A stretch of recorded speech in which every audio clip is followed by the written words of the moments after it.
আমার ফেসবুকের ছাত্র বন্ধুরা, তোমাদের জন্য আজকে আমি অষ্টম শ্রেণীর কিছু শখ নিয়ে আলোচনা করব। এখানে অষ্টম শ্রেণী অথবা এটা মাধ্যমিকের শট হিসাবেও গণ্য হতে পারে। টি এর কোন মানগুলোর জন্য x square minus T X plus 1/4 একটি পূর্ণবর্গ রাশি হবে। এখানে x square minus T X plus 1/4 এই রাশিটা পূর্ণবর্গ হবে টি এর কোন মানগুলোর জন্য। তাহলে এখানে এক্ষেত্রে এটা একটা দ্বিঘাত সমীকরণ।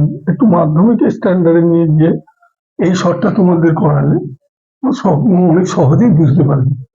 এই শর্টটা করার আর একটা সাধারণ নিয়মও আছে, সেটা না করিয়ে আমরা একটা সূত্র মানে শ্রীধর আচার্যের সূত্রের মাধ্যমে করলে তোমাদের মাথায় সহজে ঢুকে যাবে। তাহলে আমরা একটা সূত্র জানি, সেই সূত্রটাকে a x square minus b x plus c সমান 0 পূর্ণবর্গ রাশি হয় যদি বি স্কোয়ার সমান 4ac হয়। তাহলে এই বি স্কোয়ার মাইনাস 4ac ধরে আমাদের এই অঙ্কটি করলেও সহজে অঙ্কটা বলে নেবে। তাহলে এখানে অঙ্কটা দেওয়া আছে কি? দেওয়া আছে x square minus three x plus 1/4। এই ক্ষেত্রে আমরা যদি এই সূত্রে এটাকে বসাই, তাহলে a x square minus b x plus c, তাহলে এক্ষেত্রে এক্স স্কোয়ারের যে সহগ সেইটা হচ্ছে এ। তাহলে এখানে এ কিছুই নেই, তাহলে ধরে নিতে হবে এখানে 1 আছে। এখানে বি এর এই বি কি আছে? বি মানে মাইনাস টি আছে, আর সি কত আছে?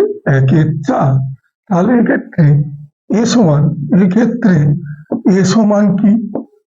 এ সমান 1, বি সমান মাইনাস 3, সি সমান 1/4। তাহলে যখনই কোনো অঙ্ক তোমাদের মানে বলবে কোন রাশিগুলোর জন্য, এখানে যেমন বলছে টি এর কোন মানগুলোর জন্য, এরকম ধরনের অঙ্ক থাকলেই তোমরা করবে কি, এই বি স্কয়ার সমান করেছি এই সূত্রটা প্রয়োগ করবে। যদিও এটা 8 স্ট্যান্ডার্ড নয়, মানে মাধ্যমিক স্ট্যান্ডার্ডে, তবুও তোমাদের খুব সহজে এই উত্তরটা তোমরা সলভ করতে পারবে। তাহলে এখানে এ বি সি সব মান তোমরা পেয়ে গেছো। এইবার এখানে কি আছে? তাহলে সূত্রটা প্রয়োগ করতে হবে, বি স্কোয়ার সমান 4ac। তাহলে বি বলতে এখানে কি? মাইনাস টি, তাহলে মাইনাস টি এর হোল স্কোয়ার, 4 ইন্টু এ কি? এ বলতে 1, সি কি? 1/4। তাহলে আমরা যদি 4 আর 4 কেটে দিই, তাহলে এখানে মাইনাস টি এর হোল স্কোয়ার, তাহলে দুটো মাইনাস টি যদি আমরা গুণ করি, তাহলে মাইনাস মাইনাস প্লাস টি স্কোয়ার হয়ে যাচ্ছে। তাহলে এখানে টি স্কোয়ার সমান 1। এবার টি সমান যখনই আমরা কোনো বর্গমূল দেবো, বর্গমূলের আগেই প্লাস মাইনাস হয়ে যাবে।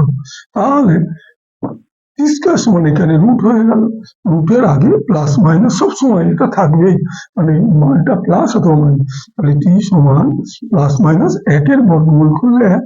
তাহলে টি এর কোন মানগুলোর জন্য, তাহলে টি এর মান প্লাস 1, মাইনাস 1 এর জন্য এটি রাশিটি একটি পূর্ণবর্গ হবে। X square minus T X plus 1/4 একটি পূর্ণবর্গ রাশি হবে। তোমরা যখনই দেখবে যে এরকম ধরনের টি এর মান বা এই ধরনের প্রফর্মায় কোনো অঙ্ক দিয়েছি, তোমরা সবসময় এই শ্রীধর আচার্যের এই সূত্রটা ফলো করে বি স্কয়ার মাইনাস 4ac সূত্র করলে খুব সহজেই তোমরা এই সমস্যাটা সমাধান করতে পারবে। এইভাবে তোমরা অঙ্কটা সমাধান করবে। হুম?